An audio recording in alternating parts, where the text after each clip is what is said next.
welcome to Idaho Hook and Hunt.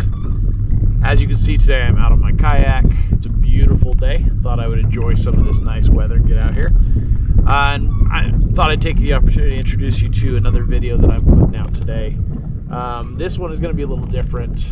A few years ago, started running my camera underwater to see if I can get underwater footage of these fish taking my gear. And I got a number of videos of that. And as I started watching these videos and seeing these fish respond to my gear underwater, there were a few things that I learned from those videos. And so I'm going to show some of those videos to you and talk through some of the things that I learned from those. And hopefully you could take some of what I did from it. One of the things that I learned is something that I've never heard anybody else talk about. So you may get something totally new here that you haven't heard before. I know I had not. And it's something that I kind of came across, and it has helped me as I've progressed in my kokanee abilities to more consistently put multiple fish in the boat at once, get multiple rods hooked up at the same time. And so hopefully you can get some of that from this as well. And if there's anything else that you notice that maybe I might have missed, please let me know in the comments, because I'm still learning as well. I'm always trying to get better at this. So thank you for watching today, and let's get to those videos. All right, let's get to some of this underwater footage here. I know this first video, this was Payette Lake a couple years ago. As we watch this first video, you see this first fish comes in. And as he's coming in at this bait, we start to see other fish kind of show up in the background as well. As we watch, I believe we get 3 different fish. Yeah, there's another one coming in behind it right there. And another one there as well. He takes a little strike at the gear. He kind of gets stuck but doesn't hook up, and they leave. And then we're going to switch to another clip here, which is different time, same day. But again, very, very similar reaction. We've got at least 3 fish on screen here. This time I don't believe the fish get stuck, but they come up on the gear, all 3 of them. To this gear, I'm running the Pink and Chartreuse Dodger by Kokobo with a Pink and Chartreuse spinning glow bug behind it.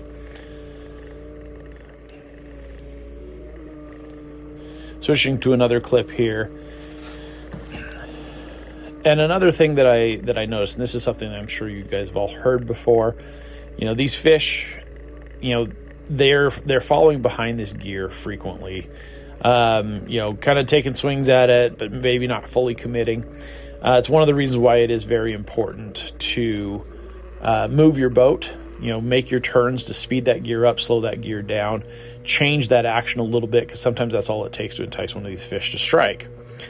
Now, there's more to, I promised you something on this video that I had never heard before, which we're going to get to in a moment here.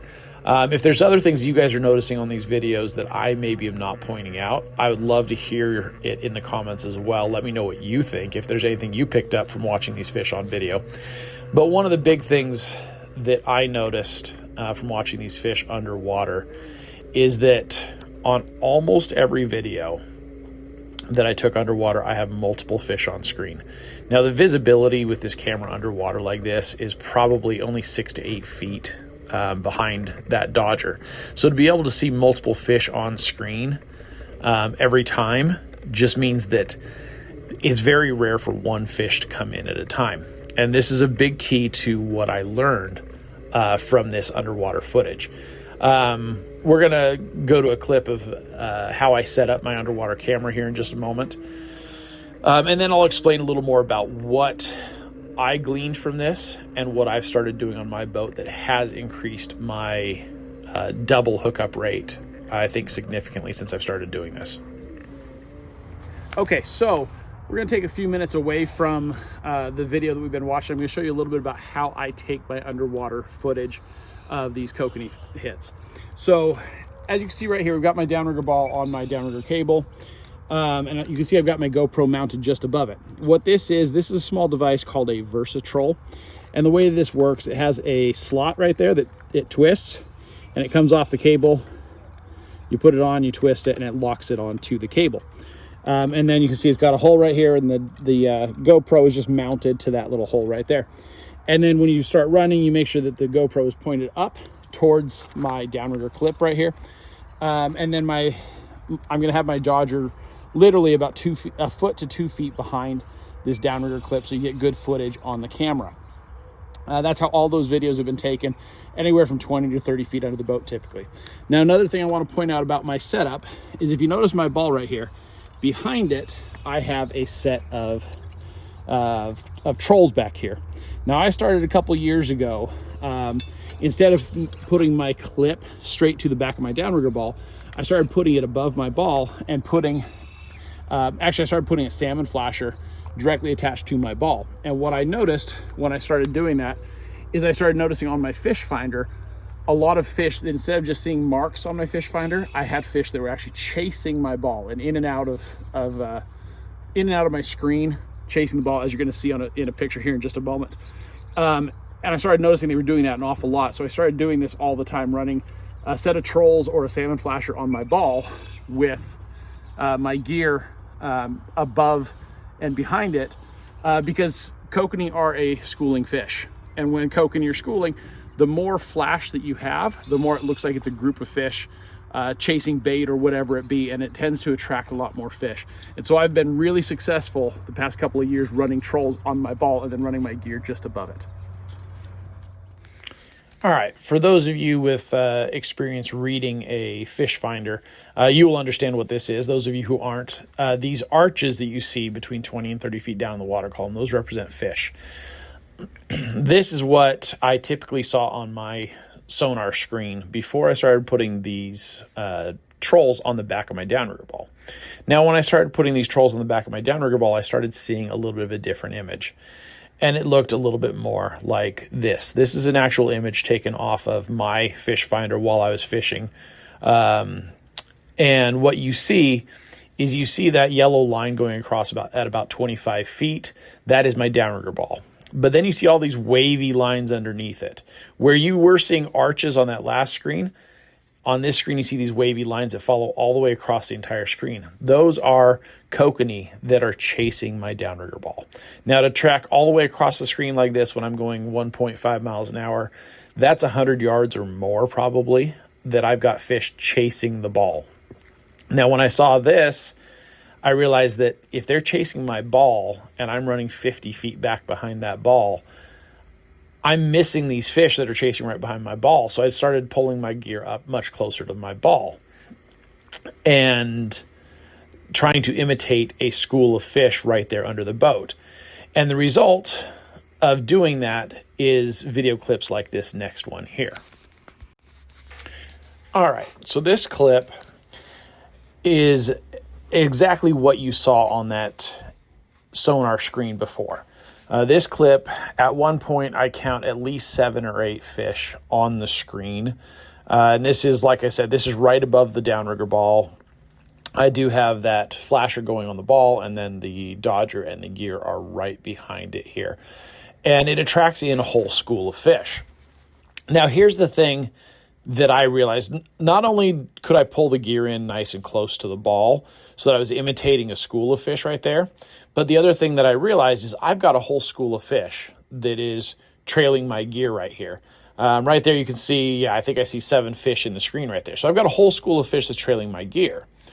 Well, that's, 25 feet down on my downrigger ball. Well, I have another downrigger on the other side of the boat. That's 7 or 8 feet off to the other, to the side right there. Well, you saw those fish just swim off to the side. I guarantee you those fish can see where that other line would be on the other side.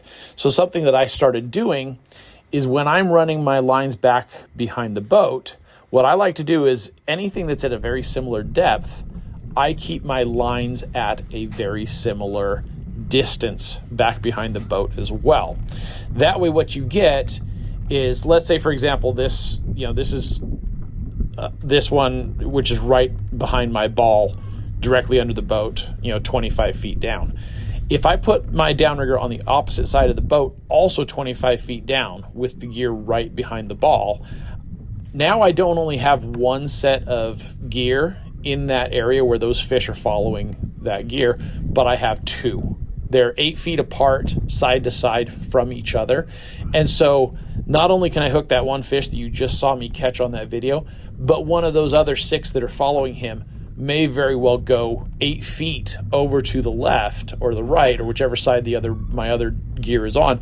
One of those fish may very well go 8 feet over and grab onto my gear on that other ball on the other side. Now that doesn't matter if I'm 20 feet down and 3 feet behind the ball, or if I'm 20 feet down and 50 feet behind the ball. If I put the gear on both sides of my boat 50 feet back, I still have that gear within 10 feet of each other, side to side at a similar depth. And so when I get those fish that are coming in schools, they've got 2 sets of gear that are right next to each other and really close.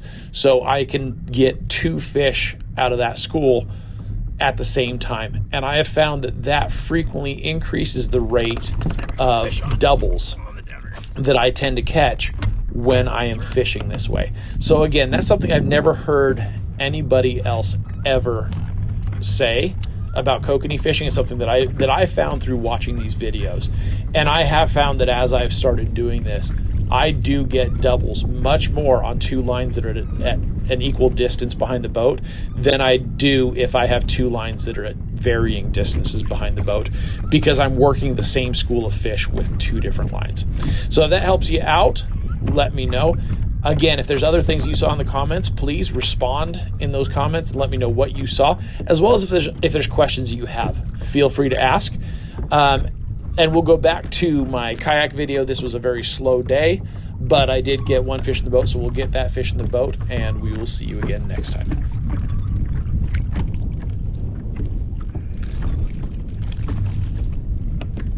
Come alive a little bit.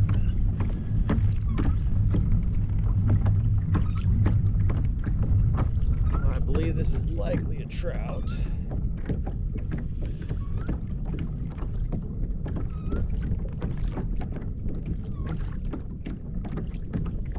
Yes, it is.